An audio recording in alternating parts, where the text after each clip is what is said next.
Hey guys, welcome to success Dilip. मैं दिलीप कुमार, स्वागत है आपका। इस वीडियो में बात करने वाले हैं आज की न्यू नोटिफिकेशंस के बारे में, जो कि वैकेंसी निकाली गई है कोल इंडिया की तरफ से। जी हाँ दोस्तों, CCL central coalfield limited Ranchi की तरफ से बम्पर ट्रेनी अप्रेंटिसशिप की रिक्रूटमेंट रिलीज की गई है, जो कि ऑल इंडिया के फ्रेशर कैंडिडेट अप्लाई कर सकते हैं। जी हाँ, फाइनली सीसीएल की तरफ से रिक्रूटमेंट आ चुकी है। टोटल 1100 प्लस वैकेंसी निकाली गई है। बोले तो 1180 पोस्ट पर all India ITI pass out student के लिए वैकेंसी है, डिप्लोमा के लिए वैकेंसीज है और डिग्री कैंडिडेट के लिए वैकेंसीज है। यहाँ तक कि 10th पास वाले भी अप्लाई कर सकते हैं। 1180 बहुत बड़ी पोस्ट है और बहुत अच्छी खासी पोस्ट निकाली गई। ऑल इंडिया के मेल फीमेल सारे कैंडिडेट अप्लाई कर सकते हैं। तो चलिए डिटेल नोटिफिकेशन वाइज हम डिस्कस करते हैं कौन कौन से कैंडिडेट अप्लाई कर सकते हैं, eligibility condition, selection process and application process वगैरह आपका क्या होने वाला है। Let start now.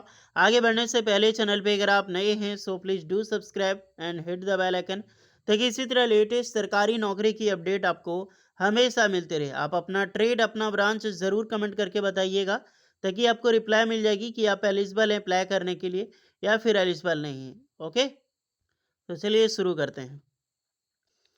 So everyone, ये है आपका official notification CCL central coalfield limited. इसका ड्राफ्ट 3 अक्टूबर को जारी किया गया था और फाइनली 6 अक्टूबर 2025 को इसकी नोटिफिकेशन पब्लिश कर दी गई है। सीसीएल, इसका हेडक्वार्टर रांची में पड़ता है, झारखंड।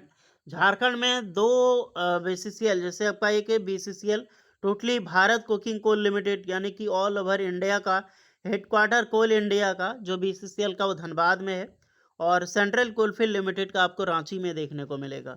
ओके, और वैसे कोल इंडिया का हेडक्वार्टर पूछा जाए तो कहाँ है? आप लोग सर्च में सरकारी नौकरी की तैयारी करते हैं तो कमेंट में बताइए आप लोग। चलिए वैकेंसीज की मैं बात करूं तो यही है, ट्रेनी अप्रेंटिसशिप की रिक्रूटमेंट निकाली गई है। टोटल यहाँ पर 1180 पोस्ट पर वैकेंसी है, जो कि कुछ पोस्ट नहीं, मोस्टली अगर देखा जाए तो 75% जो वैकेंसी है वो एनएपीएस की वैकेंसीज होगी। देन एनएटीएस की वैकेंसीज यहाँ पर रिलीज हुई है। ओके, तो चलिए आइए देखते हैं ट्रेड वाइज की टोटल कितनी वैकेंसी यहाँ पर निकाली गई है। 10वीं पास, 12वीं पास, ये सब भी अप्लाई कर सकते हैं। आईटीआई हो गया, डिप्लोमा हो गया, डिग्री हो गया, सारे कैंडिडेट एलिजिबल हैं।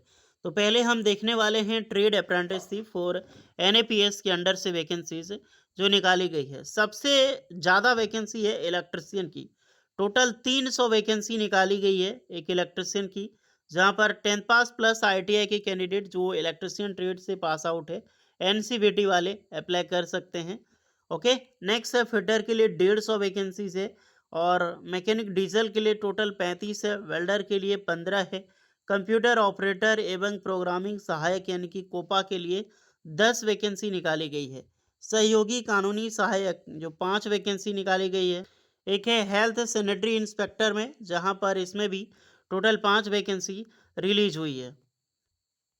प्लम्बर के लिए 5 है, असिस्टेंट माइन सर्वेयर के लिए यहाँ भी 5 वैकेंसी यहाँ पर निकाली गई है। अभी तो मैंने अभी आपको बताया, ये टोटल वैकेंसी करीब करीब वही लगभग 500 प्लस वैकेंसीज को लेकर यहाँ पर जाता है, जो कि एक आईटीआई पास आउट स्टूडेंट, एक fresher trade pass out, ITI NCVT से आपने पास आउट किया है, आप यहाँ पर अप्लाई कर सकते हैं।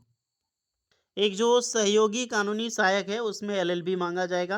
बाकी बात सब में यहाँ पर मोस्टली आईटीआई इंस्पेक्टर की जॉब जिसमें हो, एनसीबीटी से पास आउट डिग्री होनी ही चाहिए। उसके बाद आते हैं कुछ एनएपीएस में फ्रेशर अप्रेंटिसशिप है, जैसे medical laboratory technician 15 vacancy, medical laboratory में रेडियोलॉजी में 8 है, ये पैथोलॉजी की है। हॉस्पिटल ट्रॉमा असिस्टेंट के लिए 2 है, मेडिकल लेबोरेटरी पे फिजियोथेरेपी 2 है। उसके बाद कार्डियोलॉजी में 5 वैकेंसीज है। सर्वेयर, अब यहाँ पे फिर आ गया है, सर्वेयर में 5 वैकेंसी है, वायरमैन में 5 वैकेंसी है, multimedia and web page designer में 10 वैकेंसी है। ये 10th पास वालों के लिए वैकेंसी है। ओके, फिर आपके यहाँ पर mechanic repair and maintenance of vehicles के लिए 5 वैकेंसी है। मैकेनिक अर्थ मूविंग मशीनरी में यहाँ भी 5 वैकेंसी है। अब आ जाते हैं एनएटीएस। यहाँ पर आपने जितनी भी देखा ग्रुप बी वाली बॉक्सेस में, सारा पोस्ट में 10th पास और 12th पास के कैंडिडेट अप्लाई कर सकते। और हाँ, आईटीआई वालों के लिए जो एज लिमिट होगी 18 से 27 साल होगी, जिसमें से 7000 पर मंथ आपको स्टेपन मिलेगी, और सभी 1 वर्ष की आपकी ड्यूरेशंस होगी। जो असिस्टेंट लॉ की वैकेंसी है उसमें 9,000 स्टिपेंड होगी, इसकी भी 1 साल की होगी। और जो मैंने टेक्नीशियन में ट्रेड में दूसरी बताई 12 पास वाले और 10 पास वालों में, 12 पास वालों के लिए स्टाइपेंड 7,000 होगी, फर्स्ट ईयर सेकंड ईयर 7,700, और 10 पास वालों के लिए 10 पास वालों के लिए 6,000 first year second year 6,600 stipend होगी। अब आ जाते हैं ग्रुप सी में, यानी बॉक्सेस सी में टोटल टेक्नीशियन, ये इसमें टेक्नीशियन अप्रेंटिसशिप निकाली गई है जो कि डिप्लोमा कैंडिडेट के लिए होता है। ओके, माइनिंग इंजीनियरिंग के लिए 180 वैकेंसीज है। नेक्स्ट है इंजीनियरिंग और गैर खननी यानी कि नॉन माइनिंग इंजीनियरिंग अप्लाई कर सकता है। नॉन इंजीनियरिंग में जैसे कि विद्युत यंत्र यानी कि इलेक्ट्रिकल हो गया, सिविल हो गया, यहाँ पर कंप्यूटर साइंस हो गया, इलेक्ट्रॉनिक्स एंड सिविल हो गया, ये सब सारे अप्लाई कर सकते हैं। इलेक्ट्रॉनिक्स, इलेक्ट्रॉनिक्स इंजीनियरिंग एलिजिबल है, इसमें 200 वैकेंसीज है। नेक्स्ट है खनन इंजीनियरिंग में 30 है, गैर खनन इंजीनियरिंग में 180 वैकेंसी यहाँ पर दोबारा निकाली गई है जो कि एक ग्रेजुएट वालों के लिए पोस्ट है। ओके, गैर खनन में कौन कौन सी ब्रांच एलिजिबल है जो कि मैंने अभी आपको बताया, एक ग्रेजुएट अप्रेंटिसशिप के लिए। फिर आपको माइनिंग इंजीनियरिंग में बीकॉम वाले अप्लाई कर सकते हैं जो कि गैर खनन में बीकॉम वाले कैंडिडेट। बीबीए और बीसीए के लिए वैकेंसीज है। बीसीए बीएससी नर्सिंग में ग्रेजुएट आपने किया है तो उसके लिए भी 28 पोस्ट पर वैकेंसी निकाली गई है। लेकिन माइनिंग इंजीनियरिंग के लिए जो इंजीनियरिंग बी बीटेक के हैं 30 वैकेंसी है, और नॉन माइनिंग में टोटल 100 वैकेंसी निकाली गई है जिसमें कि इलेक्ट्रिकल, सिविल और यहाँ पर सीएस के कैंडिडेट, इलेक्ट्रॉनिक्स के कैंडिडेट, इलेक्ट्रॉनिक इंजीनियरिंग वाले अप्लाई कर सकते हैं। इसमें आपको 9,000 पर मंथ स्टाइपेंड मिलेगी, 1 साल की ड्यूरेशंस होगी। डिप्लोमा वालों के लिए 8,000 आपको स्टाइपेंड मिलेगी, इसकी भी 1 साल की होगी। अभ्यर्थी 2021 के बाद के पास आउट होना चाहिए, ध्यान रखना। आपने डिप्लोमा किया हो, डिग्री किया हो 2021 के बाद आउट कैंडिडेट अगर आप हैं, पास आउट किए हैं, तो बिल्कुल आप यहाँ पर अप्लाई कर सकते हैं। देखिए फॉर्म इसका फिलअप करनी है और आवेदन की जो अंतिम तिथि है 24 अक्टूबर 2025 तक रखा गया है। स्टाइपेंड जो भी है आपको 25 सितंबर 2019 के आधार पे जो अमेंडमेंट आया था उसी के अकॉर्डिंग आपको मिलने वाला है। ट्रेड अप्रेंटिसशिप की जो एज लिमिट मैं बात कर चुका हूँ अप्रॉक्सीमेटली, फ्रेशर वालों के लिए भी 18 से 27 होगी। टेक्नीशियन एंड ग्रेजुएट के लिए 2021 के बाद के पास आउट है, अप्लाई कर सकते हैं। एनएडीएस की जो एनएपीएस और एनएटीएस पे रजिस्ट्रेशन किया हुआ होना चाहिए।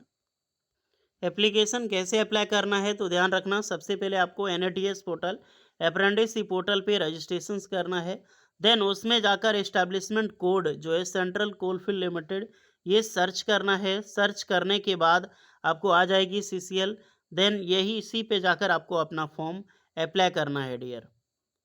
ओके, और केवाईसी वगैरह करवा लें। चयन प्रक्रिया जो होगा जब आपको शॉर्टलिस्टेड किया जाएगा तो इसी पे आपको भेज दिया जाएगा नेट्स के पोर्टल पे, तो आप अपने आप समझ जाओगे कि आपका सिलेक्शन इसमें हुआ है। देन डॉक्यूमेंट वेरिफिकेशंस होगा, मेडिकल होगा, उसके बाद आपकी स्टार्ट हो जाएगी आप ट्रेनिंग के लिए कंफर्ट जोन में। देखिए इसी एप्लीकेशन जो डैशबोर्ड है इसी के ज़रिए आपको फॉर्म अप्लाई करना होगा। अप्रेंटिसशिप पोर्टल टोटली चेंज हो चुका है, ध्यान रहे, तो बी केयरफुल। आपको बढ़िया से सर्च करनी है apprenticeship opportunity courses, recent opportunity दिखाई देगी apprenticeship courses and explore all opportunity. यहाँ पे इस्टेब्लिशमेंट सर्च करोगे आपके सबसे पहले state wise G K Y C map and apprenticeship show है, तो इसको ज़रूर आप चेक कर लें। अपने अपने लॉगिन करने के बाद ये ऑप्शंस वगैरह शो करेगी आपकी। ओके, तो सारी चीज़ें यहाँ पे एंटर करनी होगी, जैसे इस्टेब्लिशमेंट है तो इस्टेब्लिशमेंट, कैंडिडेट वाइज सब कुछ यहाँ पे दिखाई देगी। देन सीसीएल अप्रेंटिसशिप वगैरह सर्च करके आप यहाँ पे अपने wise form, trade wise form apply कर लेना। और कोई दिक्कत हो रही है सर्च वगैरह करने में तो आप लोग कमेंट करके ज़रूर बताना, वीडियो डाल दूँगा। मिलते हैं नेक्स्ट वीडियो में, तब तक के लिए जय हिंद।